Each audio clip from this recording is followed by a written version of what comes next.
Estamos aqui com Gerald Thomas no Diálogo em Cena, uma realização do Niterói em Cena, Festival Internacional de Teatro. Gerald Thomas, que é ator e diretor de teatro, com longa carreira marcada pela genialidade e inquietude, que teve como testemunha os melhores palcos do Brasil e do mundo.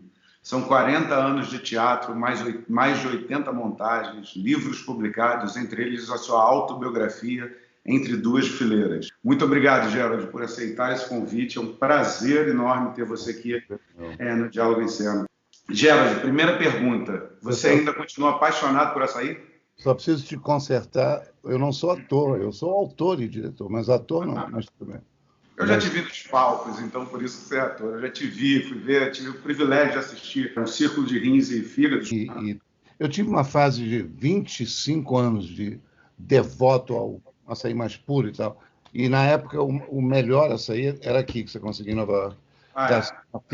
Da Califórnia, Rio de Janeiro, uma coisa chamada Samba Zone do samba. E aí foi mais difícil, cada vez mais difícil encontrar, e eu desencanei um pouco. Mas quando eu estou no Brasil, sem dúvida. Legal.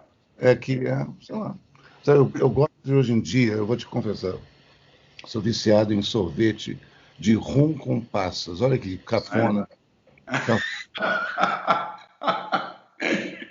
É incrível mesmo, porque é um sorvete que quase nunca se pede, né? Mas aí você está lá. Mas tem umas... Aqui no supermercado, aqui embaixo, tem jarras, tem galões. É uma decadência total. Quem já foi viciado em açaí, agora rum com passas é terrível. Então vamos lá. Por esses dias, da janela de um apartamento de um amigo em Copacabana, eu flagrei a sua visita a Samuel Beckett, às vésperas de completar 110 anos. Você usava máscara e ele também, o cheiro de álcool em gel sentia-se pelo bairro. Sobre o que vocês conversaram? Como foi o que seria esse encontro? Como é viver neste momento com sua arte e como a sua arte lida com tudo isso que a gente vive? Bom, você está falando de uma brincadeira que o Aderbal fez, né, em Copacabana. Você quer saber mesmo os encontros com Beckett, como eram? Claro, eu quero saber tudo que você quer contar. Então, eu trocava muita correspondência com ele, muito cartão, eu escrevia 14 páginas e ele devolvia um cartãozinho dizendo "Yes, yours, Sam". Mas aí foi crescendo a coisa e, vamos dizer, depois de 2 ou 3 ou 4 meses de intensa correspondência, demorava 7 dias de Nova York para Paris e mais 7 da resposta dele voltar. 14 dias depois, mais ou menos, eu tinha a resposta. A coisa foi ficando intensa e um dia ele escreveu: se por acaso, quem sabe, você estiver ao redor aqui de Paris, quem sabe não poderíamos marcar um encontro. Olha. A biógrafa dele, na época, Deirdre Bair, já estava me seguindo, pediu para ler. Ela falou: você pega o primeiro avião amanhã e vá para lá. Mas como? Peguei o voo da TWA 801, que em 96 caiu, mas em 84 não tinha caído. E fui não anunciado para Paris, fui para o hotel que o Peter Brook me bota lá, que é o La Louisiane, e às 9 da manhã, quer dizer, chega a ser 6 da manhã em Paris, né? Eu estou acostumado a chegar em Paris e tal. 9 da manhã eu liguei para a editora, que é a editora Edition de Minuit, né? O Jérôme Landon, e pedi para me anunciar, e a pessoa no telefone falou: Beckett não está em Paris. Eu falei: putz. E eu não tinha dinheiro, né? Na época eu não tinha dinheiro. Nossa, eu falei: cara, que loucura. A mulher falou: não, mas eu vou dar o recado. Você ligou, ele liga 3 vezes por dia para cá. E eu olhei em volta do quarto, e o quarto que me deram dessa vez no La Louisiane era no térreo, com 2 janelinhas pequenas em cima e todo cinza. O cenário de fim de jogo, igual. E eu, exausto, falei: caramba, eu vou ficar no quarto, caso ele ligue. Mas às 4 da tarde eu ele não tinha ligado, Godot não tinha chegado, né? E eu fui comer croissant, porque era na época, no bairro Saint-Germain-des-Prés, que ficam os croissants todos. Eu voltei pro hotel com um saquinho de croissant. E a recepcionista falou, você recebeu um telefonema de um tal de Beckett. Eu falei, não é possível no momento em que eu saí. Mas ele disse que vai ligar de volta às 7 horas. E ligou de volta, ele me ligou, eu quase arranquei o telefone da parede, e ele se apresentou como sendo My name is Samuel Beckett. Eu falei, eu sei quem você é. Ele estava em Paris, sim, é um truque da editora, e falou, amanhã, então, às 11 ou 11h30 da manhã, no hotel em frente à casa dele, no Boulevard Saint-Jacques, é o Hotel PLM. Eu falei, claro que às 8 da manhã eu já estava lá no café, esperando, olhando para cada pessoa que estava vindo assim, e às 11 em ponto começa a atravessar a rua o cara que eu mais amava e venerava e idolatrava, com as calças curtas demais para ele, aquele ser de Giacometti andando. Eu entrei num pânico, mas no momento em que ele entrou, falou meu nome e me deu um aperto de mão, eu fiquei mais relaxado do que anestesia geral. E aí, a conversa foi 3h30, café, com histórias. E ele queria saber se eu de fato conhecia a obra dele. Então, ele me checando, me dizia, por exemplo, uma frase de uma peça e outra, eu tinha que dizer qual é a peça em um segundo. E eu não tinha errado uma, não errei. Inclusive de histórias de prosa e tal. E é muito divertido, quer dizer, ele é um cara muito divertido. Ele estava mais interessado em saber quem comia quem aqui no movimento Broadway, off-Broadway, do Village, do que ter conversa séria sobre Joyce, Finnegan's Wake, essas coisas aí. Sim. Uma pessoa, né? Isso é incrível. O mito se desfaz, né? E fica o essencial, né? Olha, é engraçado essa coisa de mito, porque para mim ele cresceu enormemente. Quer dizer, eu não encontrei uma pessoa arrogante, cheia de verdades e absolutos, né? Certeza e tal. Uma pessoa que pergunta, e aí o que você acha que eu devo fazer? Quer dizer, claro que não no primeiro encontro, mas no segundo ou terceiro, já era tão descontraído e ele ouve tanto o que se tem a dizer, que eu acho que mito, o verdadeiro, tem uma parcela de humildade enorme para poder ouvir o outro. Porque, afinal de contas, o teatro é feito do outro com a gente, da gente com o outro. Né? Não é feito sozinho. Então, Beckett personifica, vamos dizer assim, esse dualismo de uma forma brilhante. Quando é que vão parar de fazer com que eu defina sobre a minha obra? Façam o que quiserem com o meu trabalho, palavras tuas. Eu já não sei mais o que dizer. Eu sou apenas um autor teatral que dirige. Recentemente, parte de sua obra foi compilada e é resultado de um livro, Um Circo de Rins e Fígados, da edição Sesc. Coletânea de anotações de 24 peças reunidas, produzidas entre 1986 e 2017. Sente em relação a essa coletânea, você acha que o mundo de hoje precisa ainda mais do teatro de Gerald Thomas? Na verdade, eu não sei se algum dia precisou, entendeu? Mas já que a coisa engrenou, é que sim, precisa.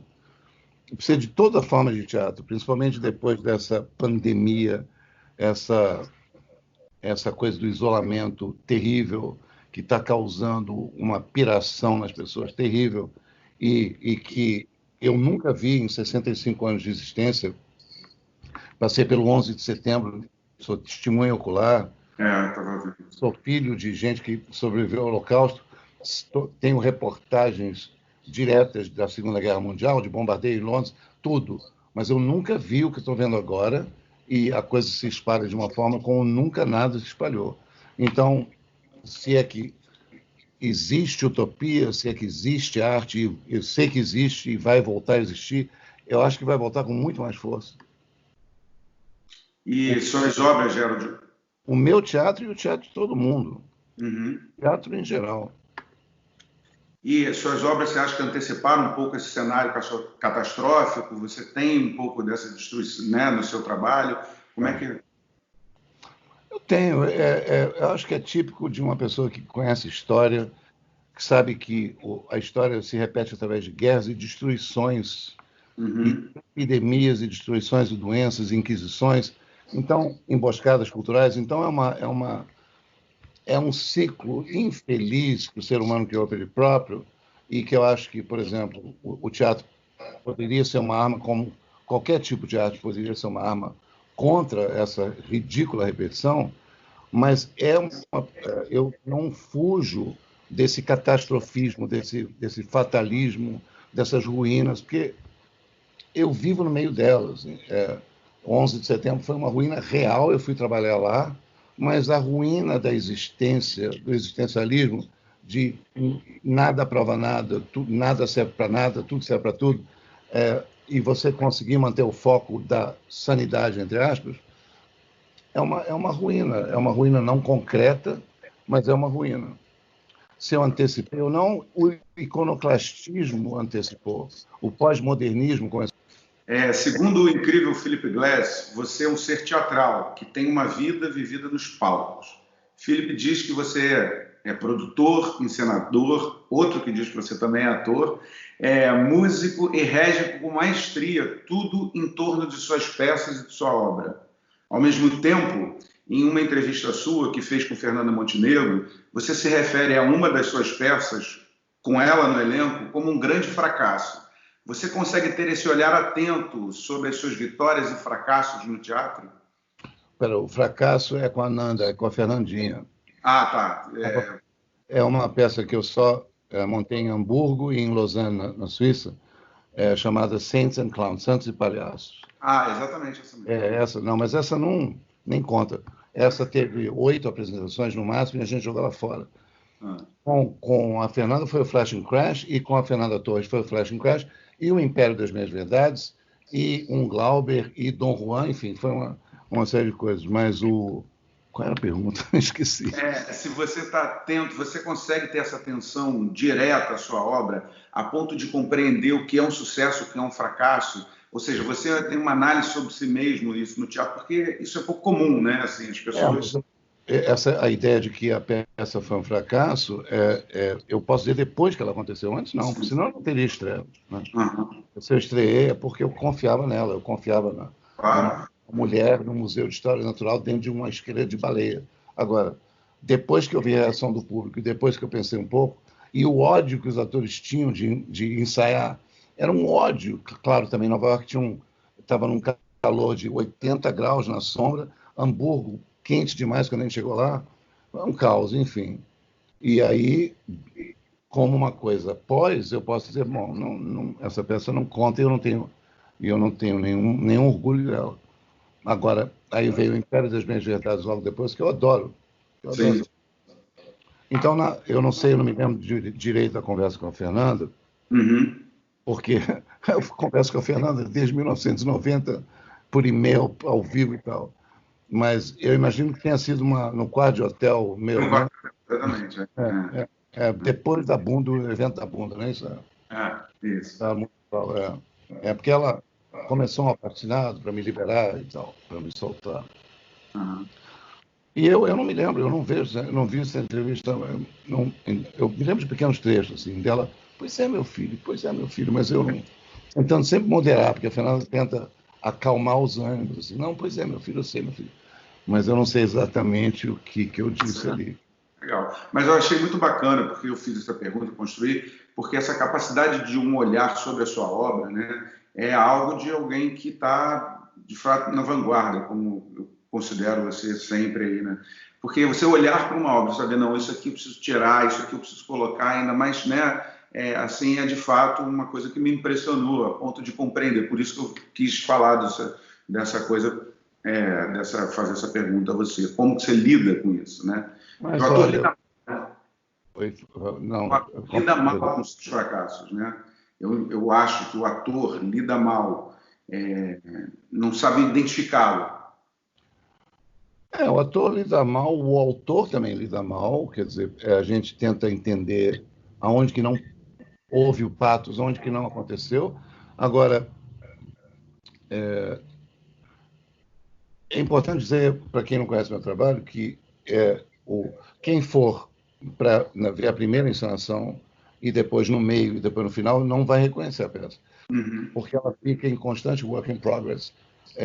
Depois do dia da estreia, que está todo mundo exausto, eu encontro o pessoal no palco às 2 da tarde do próximo dia para fazer alterações. E no dia seguinte, e no dia seguinte, e no dia seguinte. Eu adiciono momentos, minutos, horas, tiro cenas, gomos e nós. Pode dizer que o texto, a dramaturgia, é a mola propulsora das suas montagens? Quais outros elementos te movimentam para a sua criação? Eu sou apaixonado pela obra do Richard Wagner, né? E o Wagner cunhou um termo, obra de arte total, e aí sim, no alemão eu faço uma brincadeira que é a obra do acaso total. Então, Gesamtkunstwerk vira Gesamtglücksfallwerk. Enfim, e o Wagner pensava no palco como um todo. Ele não compunha a música e o libreto, ele compunha a música para transição de cena para outra, para mudança de cenário. Então, esse conceito de obra de arte total, como eu sou pintor também, e eu tenho um conceito estético enorme, e iluminador, eu sou tudo isso. Eu também limpo o palco com pano, sabe? Bilhete não vendo no ingresso, mas chego lá, eu chegarei lá. Então, eu não sei te dizer o que seria esse texto lido numa leitura de mesa. Não sei. Eu também não sei o que aquela luz significaria sem o texto e sem a música. Eu não sei o que a música significaria sem a luz. Entende? Então, as partes são interconectadas. E tem que ser interconectadas de uma forma orgânica, ou senão ela parece e ela é de fato artificial. Como em muita coisa que eu fiz. Ela não grudou, vamos dizer assim, não colou. Eu achava que eu já era o mestre das coisas e podia, sabe, jogar a carta que ela ia para o lugar certo, mas não é assim. Cada trabalho, você começa do zero, e a cada trabalho que me intimida do início e que eu sei, eu me pego, como diz o Paulinho da Viola, me pego sozinho num canto qualquer desse mundo e falo assim, como é que dirige uma peça? Eu não sei. Depois de ter dirigido 84, como é que eu escrevo um texto? Como é que eu lido com o ator? Bom, eu dava aula de teatro, mas naquele momento você perde a noção de tudo e você nasce de novo. Cara, que incrível. Ouvir isso de você para nós assim é muito incrível, né? Porque mas é um lugar do artista muito vulnerável. Uhum. Você, de uma certa maneira, tem que ficar aberto para receber mensagens. Eu não estou sendo esotérico, não, mas estou meio mozartiano, na medida em que, né, existe um Deus ex machina ditando para você, você vai no fluxo. Você tem que saber reconhecer o dia em que é o Deus e o dia em que é o diabo ex machina e rejeitar algumas partes ou zombar delas. Mas você tem que se tornar humilde e vulnerável para poder escutar. E você tem que também, como diretor das minhas próprias peças, eu tenho que escutar o que o ator sentiu daquilo. Qual é a opinião dele? Qual é a versão dele? Que, claro, nunca vai ser a minha versão e eu vou querer impor uma outra fraseologia, uma outra sintaxe ou uma outra ênfase sonora, mas eu preciso barganhar com ele. Sim. E isso te geram as suas motivações, inquietações como autor e diretor, a partir do ator também, é isso? Pelo que eu estou compreendendo. Porque eu escrevo para o ator, eu escrevo para aquele, eu escrevo para o Nanini, eu escrevo para o Ney Latorraca, eu escrevo para a Fernanda Montenegro. Eu sei para quem eu estou escrevendo. Não fico aqui sentado escrevendo peças. Eu já tenho a pessoa e escrevo levando em consideração as idiosincrasias, as crenças, descrenças, o humor dessa pessoa. Então, e o passado que essa pessoa tem. Porque eu confundo, nunca chamo um personagem meu desses nomes. O personagem tem o nome da pessoa, da Fernanda, chama Fernanda, o Nanini chama Nanini. Eu não boto o Michael. Que Michael? Como assim? Né?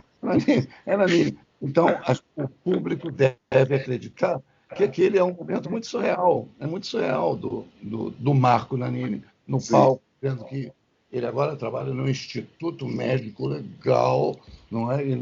Mas ninguém me pergunta o que eu faço lá. Então, essas coisas todas, assim, eu, de vez em quando, eu tenho que rir das minhas próprias coisas. Esse livro aí que você citou, o Círculo de Espírito, ele me trouxe uma... Eu acompanhei a feitura do livro, né? E tem textos, eu tive maior parte escrito em inglês, que os tradutores traduziam em português e tal, e eu fui supervisionando, e eu falava, meu Deus, que alguém vai se interessar por isso. E depois, quando saiu o livro, quer ver?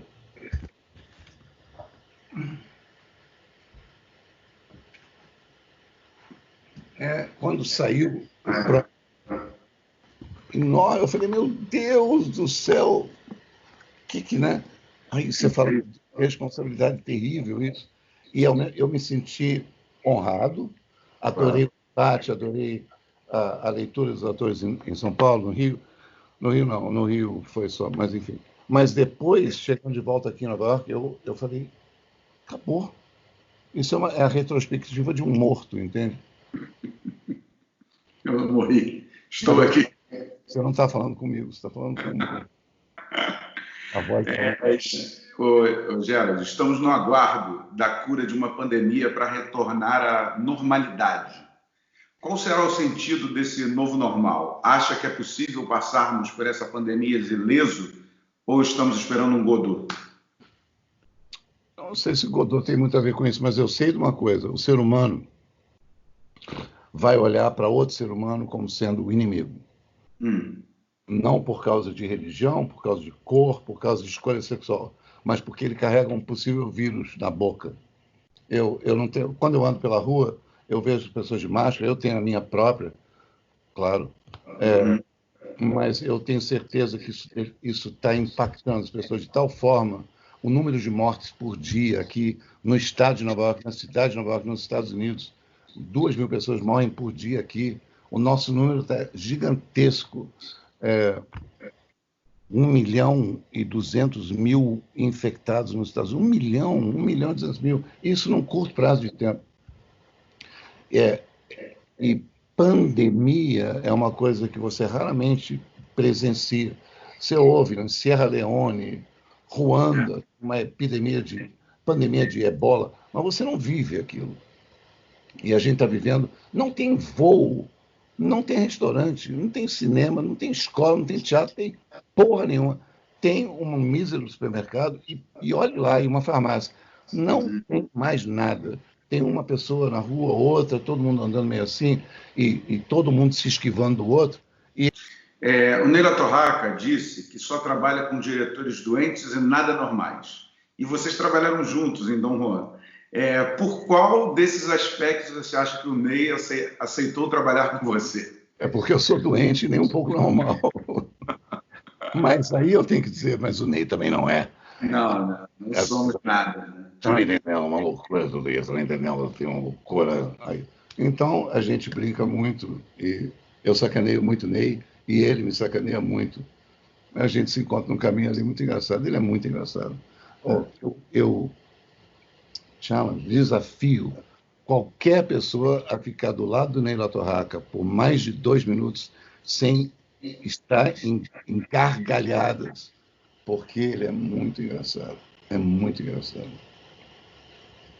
Rogério, você foi ilustrador do New York Times por muito tempo, jornalista também, portanto, né? Como você pensa a imprensa nos dias de hoje? Como você vê a crítica teatral? Ela é fundamental para a nossa arte? Bom, eu vou dividir a pergunta. Né? A imprensa é uma coisa, a crítica teatral é outra. A imprensa, nesse momento, que tem um poder maravilhoso, numa era em que um pilantra de um presidente, estou falando do meu e do teu, estou falando, são jumentos absolutos. Jumento é a melhor coisa que se pode dizer, um jumento, um imbécil, como se diz na Argentina. Um imbécil. Na verdade, eu acho o Trump, sei que o Trump, não acho, é um gangster, e age como um gangster. E denuncia, como o Goebbels fez também, como que a imprensa é inimiga do povo, e ministro da propaganda do Hitler. Então, A imprensa tem que investir e tem que aguentar esses desaforos, mas pelo número de assinaturas online, você vê que o New York Times e o Guardian e o Washington Post, que são os jornais que importam, né, para mim, estão em alta. Eu acredito que a Folha de São Paulo também. Mas,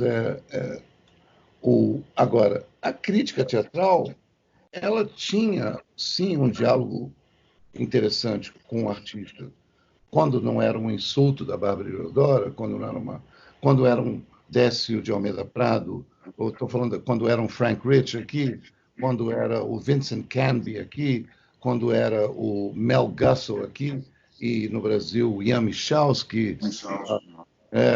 Então, um cara que sabia dialogar com o espetáculo, não brigava arrogantemente com o espetáculo. Agora, a gente não pode esquecer que o crítico não é um ser de teatro. O crítico é um ser de jornal, que vai ao teatro.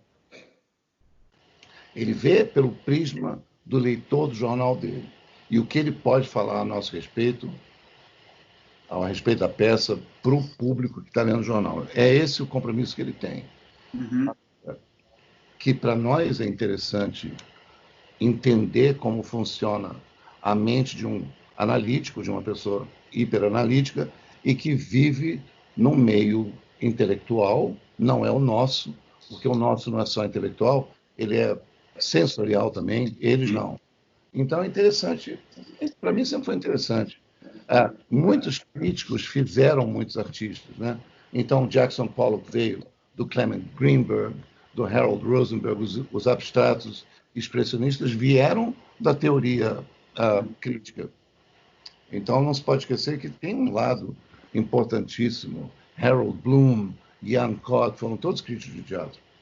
Paulo Francis foi crítico de teatro. Então não se pode esquecer que tem um lado de depósito cultural muito grande nisso. Gerald, é verdade que você foi degustador de café antes de dominar os palcos? Qual foram as outras profissões que você exerceu? Trouxe dessa vivência algo significativo para o teatro ou apenas pensava, meu Deus, quero fazer teatro, me tira dessa, essa não é a minha vida? Um pouco de tudo isso que você falou. Eu não fui degustador, eu fui provador de café, porque eu trabalhava na Bolsa de Café em Londres, que divide o café, classifica o café em arábica, robusta, não sei o que e tal, e a acidez, você tem que beber, entender o gosto, cuspir fora, segurar ele contra a luz para ver se tem óleo boiando em cima. Esse é o café prematuro, que foi amadurecido prematuramente. Mas você sai mesmo que você não engula 4 horas daquilo por dia, você sai de lá. Nossa, cafeína pura. É uma loucura. Então estava me fazendo muito mal, mas me pagava muito bem, porque a ambulância, na verdade, eu não sei, não posso dizer que foi uma profissão, porque eu paguei de volta o curso de motorista profissional que eles me deram. Então, eu treinei para ser motorista de emergência, esses que andam loucos por aí, e tive que repagá-los com 9 meses de duty, eu não sei como chama, duty. Tá lá. Agora, eu fui ilustrador do New York Times, eu fui mexer aqui em Nova York aos 14, 15 anos. É mesmo? Fui mexer, e não é nem um pouco agradável quando você encara algumas coisas pela frente. Eu tinha pouca idade, muito pouca idade. Hoje em dia seria considerado pedofilia, na época não existiam as palavras. E muito mais pesada, muito mais pesada. Eu chegava em casa, a casa do Hélio Etziga, na verdade, às 8h30 da manhã, tendo virado a noite com... Agora, me ensinou uma coisa importantíssima, que é sobre a hipocrisia das pessoas, da sociedade em geral. Porque eu pegava, vamos dizer, casais super evangélicos e religiosos que sexta-feira estavam segurando a mão dos filhos, rezando para Jesus, agradecendo a comida.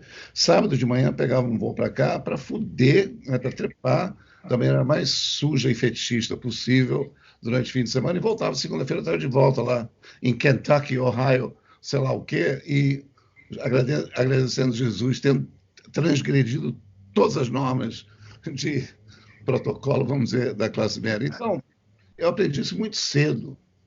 fora as histórias do Holocausto dos meus pais, enfim, eu fui aprendendo o lado amargo, dark, né, dessa vida. E essa foi mais uma, entende? Fui aprendiz de cozinheiro, chefe em Londres, mas acabei me graduando mesmo pelo Museu Britânico, e é isso que importa. Mas nesse momento você já tinha o interesse pelo teatro, já tinha a arte como norte, e essas outras profissões eram para dar conta?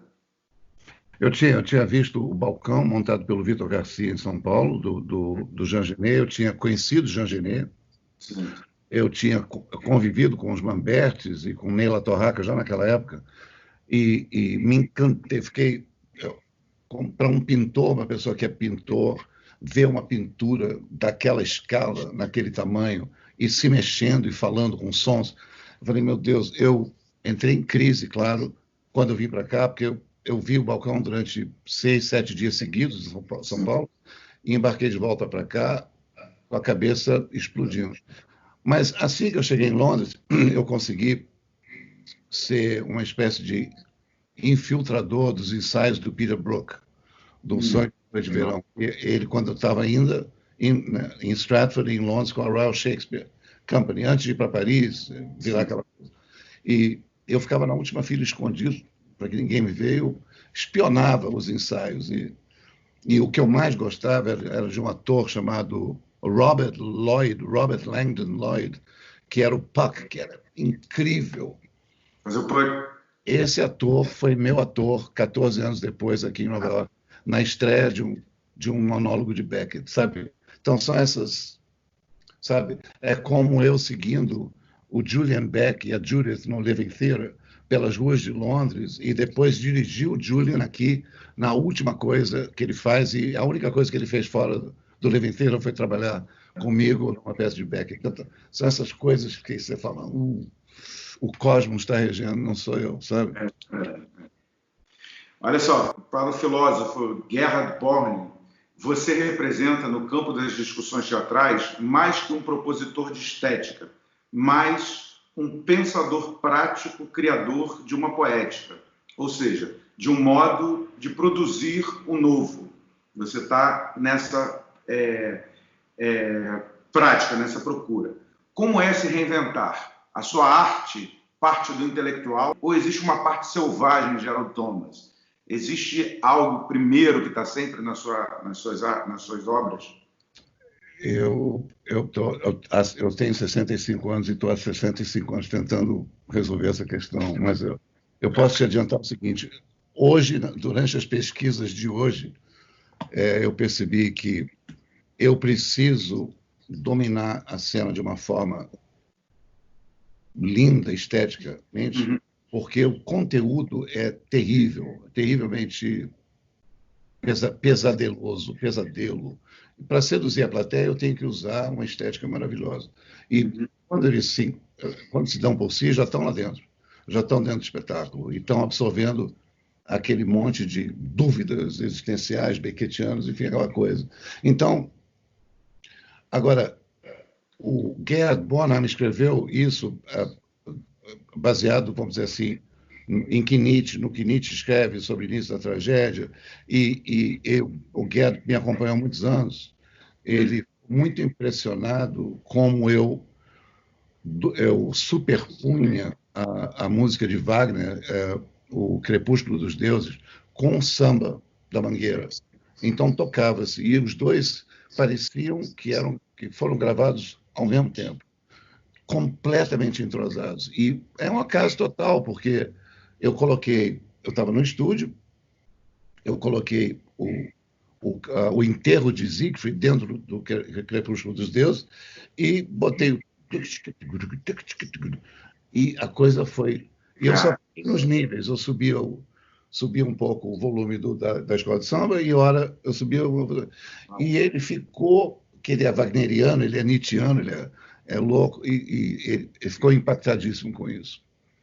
Mas eu acho, sinceramente, que eu vou te mandar por e-mail depois um artigo de 9 páginas do jornal Libération, onde o crítico Vladimir Kwiecinski fala, chama Os Teatros, no plural, os teatros estocásticos de Gerald Thomas. E ele faz uma comparação entre a música de Stockhausen, que eu também dirigi, a música de John Cage e a música do Xenakis, o grego. Que certos números aparecem voluntária ou involuntariamente de tempos em tempos. Certas cenas se repetem voluntária ou involuntariamente de tempos em tempos dentro de um mesmo espetáculo. Sim. Ou vão de um espetáculo para o outro. Porque são as obsessões, por exemplo, te digo uma. O balde está em quase todas as peças minhas, eu não sei muito bem porquê, deve ter causado muita impressão em mim. E balde serve para tudo, ele contém água, ele contém sujeira, ele se presta para você vomitar dentro, e eu uso ele, inclusive para botar luz dentro. Então a pessoa que está em cima, o ator, tem um foco de luz carregado na mão, a pilha. Sim. Tudo isso acontece com símbolos que não querem dizer nada, mas que recorrentes num espetáculo, dependendo da mão em que estão, tomam um significado emprestado temporariamente. A roda de bicicleta do Duchamp é outra coisa, me acompanha desde o Navio Fantasma até o último espetáculo que eu fiz, ou guarda-chuvas quebrados, como eu te mostro aqui. Essa. Sim. Então, eu com Beckett de um lado. E o guarda-chuva. O livro é nada, prova nada. E esses guarda-chuvas, eu tenho fixação em guarda-chuva desmoronado. Então, por exemplo, parecem aranhas mortas no meio da rua. Então, por exemplo, aqui tem a cena final de Dilúvio, meu último espetáculo em São Paulo. Você vê que os guarda-chuvas estão... Olha! Uma floresta de... Mato Grosso, a ópera que eu fiz com Philip Glass, tem uma floresta de guarda-chuvas ainda fechados, fincados no palco, sabe? Então, eles morrem, eles renascem. Então. O guarda-chuva é uma coisa antiquíssima, uma coisa louca, que ninguém consegue explicar um treco. Você leva uma asa de morcego redonda que você leva e tal, para se proteger da chuva. E ninguém ainda, na era do século XXI, conseguiu uma coisa melhor do que o guarda-chuva. É muito engraçado. É estranho. E ele tem uma ressignificação incrível, né? Quando na cena colocada desse jeito, a gente abre espaço para várias ressignificações, né? É isso que eu estou dizendo. Quer dizer, o guarda-chuva, além de ser uma coisa absurda, ele toma vida, ele vira um gigantesco inseto morto ou lembra uma destruição de uma cidade. Você vê aquilo tudo devastado. É como uma época que eu desenhava canos de descarga de carro americano, quando cai, ficam no meio da Broadway. E eu chamava de mísseis que caíram na Broadway, porque parece um míssil aquilo. Então, mas claro, era somente um silenciador e um cano de descarga.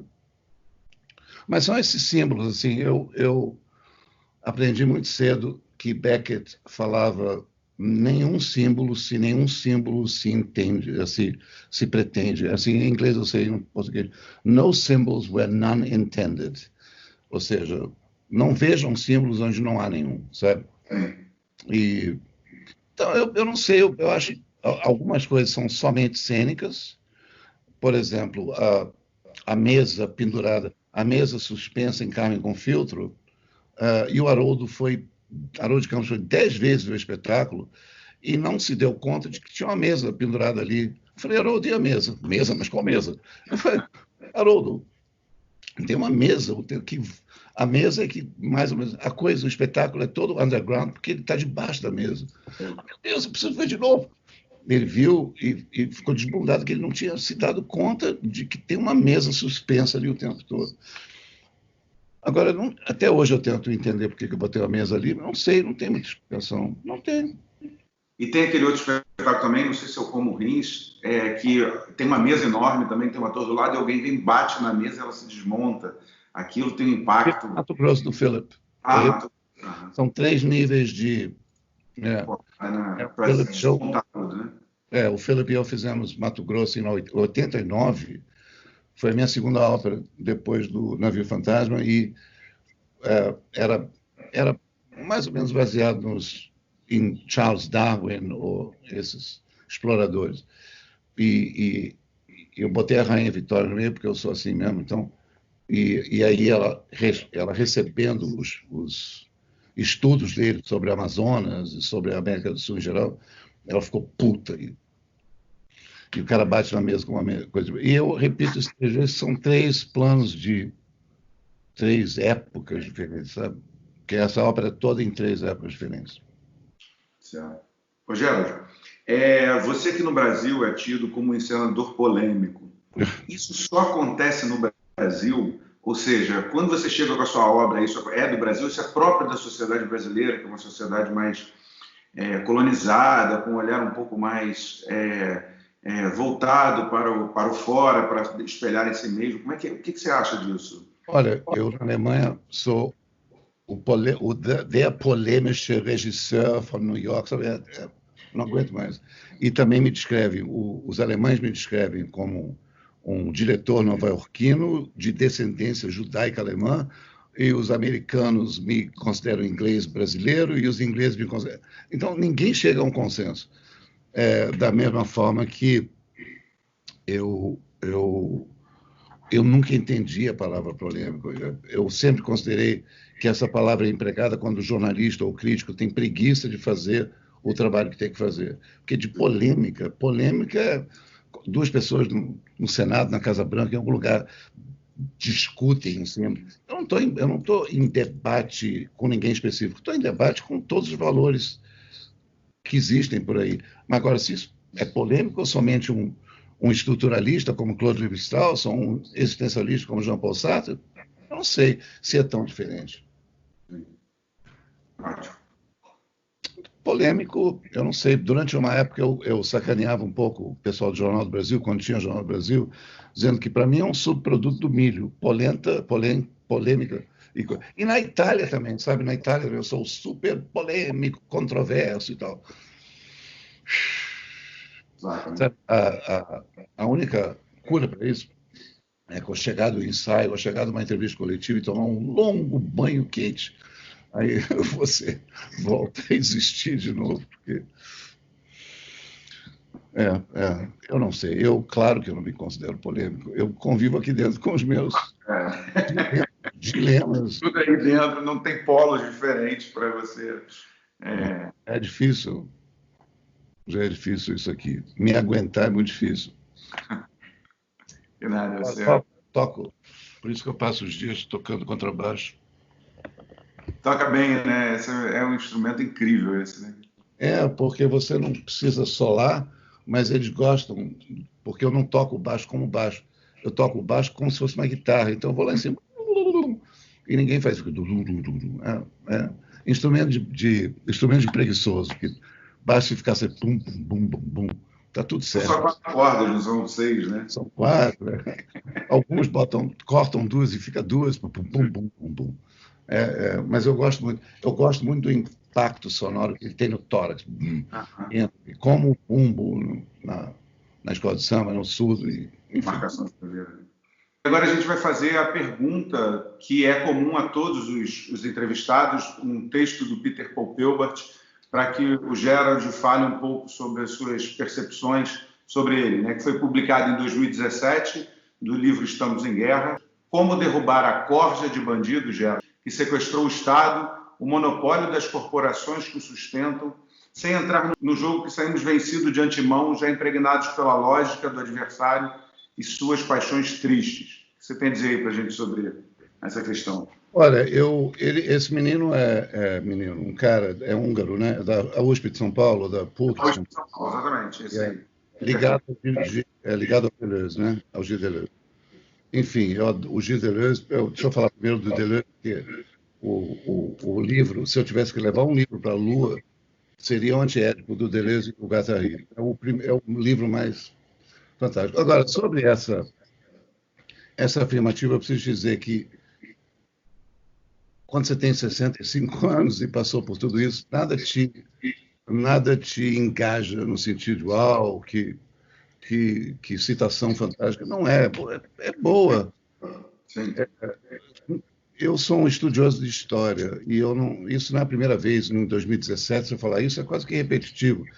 Se você falasse isso na época do generalíssimo Franco, do Salazar, ou, sabe, de Stalin ou de Hitler entre o Terceiro Reich, entre 1933 e, vamos dizer, até 1950, Uhum. uma grande novidade, talvez. Sim, mas o que a gente está aqui com isso, né? E aí é o que eu já queria te entrar numa pergunta aí que tem a ver mais com a sua vida pessoal e tudo mais, é como que neste momento, né, essas corporações que atacam o Estado se valem do que a gente está vivendo, das misérias que eles mesmos proporcionam, né, que acabam, por exemplo, agora a gente vive essa questão da pandemia mundial e que afeta a todos, e te afetou na sua vida pessoal, né? Ou seja, você foi um dos contaminados com a Covid. Nova York é o epicentro de tudo isso, como você bem disse no texto aí que você publica.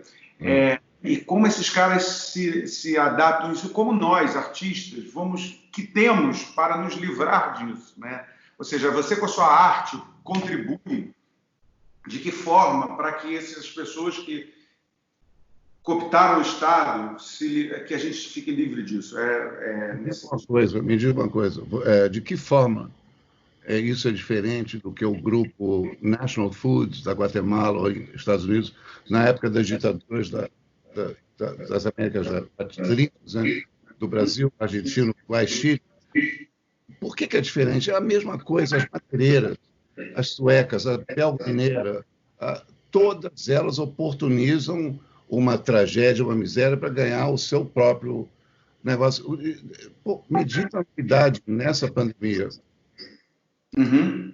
Qual é a novidade nessa pandemia? Desde quando as nacionais que viraram multinacionais, que se multiplicaram por globalizações nacionais, até quando isso... O que você acha que começou agora? A história nunca começou agora. A Krupp, a empresa alemã de eletrodomésticos e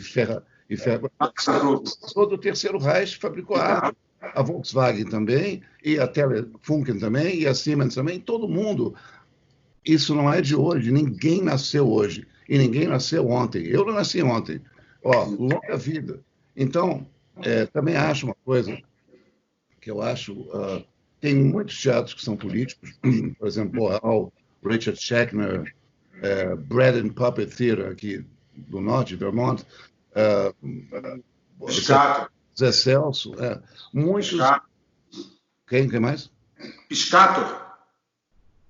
Piscator, bom, mas aí é Brecht, a turma do Brecht. Piscator, do Brecht, sim, claro. Que pegam um momento e fazem um comentário político via Cabaré, via Kurt Weill e Piscator, ou saem para o lado metafórico, que é a minha coisa. Eu não tenho resposta para nada disso. Eu faço metáforas no palco, eu faço com que as pessoas unam um ponto histórico com um ponto filosófico e levem para casa a própria ideia delas. Assim foi com todos os Beckets que eu fiz, Carmen com Filtro, Reta Concreta, trilogia Kafka. A trilogia Kafka não tinha uma palavra de Kafka, eu só fazia referências ao processo, chamado de um processo, a metamorfose chamada de uma metamorfose, botei Praga no meio, porque o Kafka nasceu em Praga. Mas nenhuma referência direta a nenhum sistema político, exceto a condição humana. A condição humana é um bitolamento político, depende de você, de onde você vem. Se você é budista, você não está dependente dessas nossas regras de vida, de aristotélicas, princípio, meio e fim, nascer, viver e morrer, acordar, agitar e dormir, essas 3 etapas. Não. Essas 3 etapas eu botei no vídeo de Mato Grosso, que se falou outro dia, das 3 mesas caindo em 3 tempos diferentes. Isso é uma crítica, brincadeira com Aristóteles, ou com os super-heróis, que são uma descendência de Aristóteles e de Nietzsche. Então, o de Nietzsche via Platão e Aristóteles como ele lia a tragédia grega. Agora, eu não vou militar. E eu te explico por quê. Durante 6 anos da minha vida, na década de 70, eu trabalhei para a Anistia Internacional em Londres, Amnesty International, e a favor de torturados brasileiros, presos políticos brasileiros,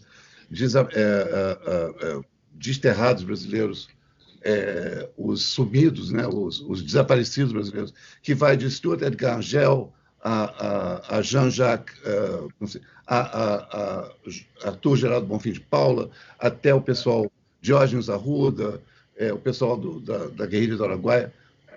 E eu cheguei ao Brasil, eu te mando essa matéria depois. Aos 28 anos, eu fui ao Brasil, disse o JB num título garrafal. Thomas, 24 anos, eu tinha 24 anos, veio ao Brasil para ver e ouvir.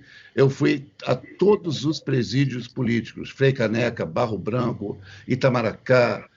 Eu visitei, falei, vivi com os presos políticos um tempo, tomei os dados de todo mundo para que a gente depois pudesse pagar os advogados e manter as famílias.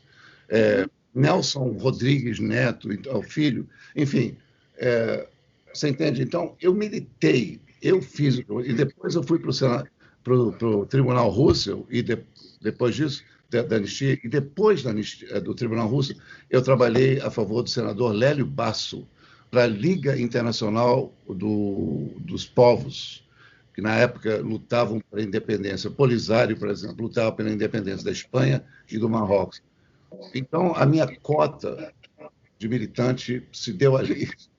Não estou dizendo que eu não. Eu estou me manifestando, por exemplo, anti-Bolsonaro, anti-Trump, de uma forma como posso, como as pessoas podem, né? Mas eu não acho que essa é a primeira vez de nada, entendeu? De novo, porque meus pais são sobreviventes do Holocausto. Aí eu sei um pouco mais do que o resto das pessoas. Não quero, né? Enfim. Gerald, e você acha que a gente tem um desbunde a nosso favor, ou seja, a alegria que vai fazer com que nós, artistas, as pessoas possam, de alguma forma, você acha, ver esse caminho? Alegria que eu digo no sentido do que a gente tem a proporcionar, o artista tem a proporcionar ao povo. Você acha que essas pessoas tristes, como o Trump, que você falou, como o Bolsonaro, elas acabam tendo... a nossa arma é essa, é o que a gente tem a produzir, a nossa arte. Isso é uma arma, de alguma forma, para a luta contra essas pessoas? A nossa ídia, a nossa integridade mental. Isso, Eu acho que tudo que a gente transforma em arte... Eu vou interromper, vou falar assim... Me diga, por favor, se Tadeusz Kantor era pró-regime comunista do Jaruzelski ou pró-Lech Walesa da Solidarnosc. Eu não sei dizer. Eu trabalhei muito junto com ele no espaço dele em Cracóvia e, mesmo assim, restam dúvidas se o teatro dele é pró-KGB, pró-Tiro de Ferro ou não. Porque é abstrato demais e retrata demais a condição humana. Como eu disse, a condição humana se repete desde... Se você lê Platão hoje em dia, Platão está vivo, mas não é possível que ele tenha escrito isso há 3.000 anos atrás. Pois é, escreveu. Se Trump e Bolsonaro são lunáticos, e são lunáticos, são pessoas doentes mentais, eu acho que nós, nesse momento, não temos absolutamente nada a dizer para eles. E não, a não ser replicar, fazer um megafone das notícias, de tudo que eles fazem de ruim. Ampliar a rede social, sabe, tentar convencer algumas pessoas e tal. Fora isso, eu não sei se você tem o direito de chamar 1.000 pessoas para o teatro toda noite para pontificar a tua posição política. Ou então, o pior, quem está indo para o teatro é um adepto da tua pontificação. Sim. Rezando para o coro, entendeu? O coro já está convertido, não adianta. Não adianta falar de assuntos gays para uma plateia toda gay. Não adianta falar de comunismo para uma plateia comunista. Todos já estão comprados. Então, eu acho que a gente tem que transcender a questão material, dialética material, viver, longitude, latitude, transcender esse ponto e ir para um outro tipo de compreensão, que é tão emocional e tão racional, o limite do racionalismo e do emocional. E me conta o seguinte, a sua experiência com a Covid, né, que você acabou de viver aí, me fala um pouco dessa experiência aí em Nova York. Você estava dizendo que olhar para a janela era complexo, né? Nos seus textos, nas suas publicações. Fala para a gente como que é isso e se a gente tem... Vou levar você até a janela, peraí.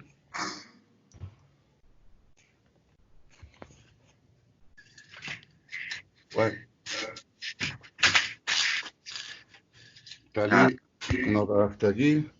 Você não vê, você vê um mísero barco, onde hoje estariam, sei lá, 15 barcos. Aqui é uma espécie de marginal Sim. em São Paulo, onde estaria um congestionamento fenomenal, e você está vendo que tem poucos carros. E ali é a ONU, aquele prédio branco ali é a ONU. Então, como você vê, é uma cidade vazia, é uma cidade fechada, muito triste. E eu não me coloquei ainda a favor ou não de abrir, reabrir ou manter a gente nessa clausura, porque a falta de trabalho das pessoas é gigantesco, precisam trabalhar e, ao mesmo tempo, se trabalharem, vão contaminar outros. Então, é paradoxal. Não sei, eu não sei. Eu acho que devia abrir economicamente para poder voltar esse chafariz de dinheiro que é os Estados Unidos e cada um poder sair da miséria, porque tem 33 agora milhões de pessoas na miséria. E para recuperar isso, e o que isso vai dar de dano mental, além do material, é incalculável, incalculável.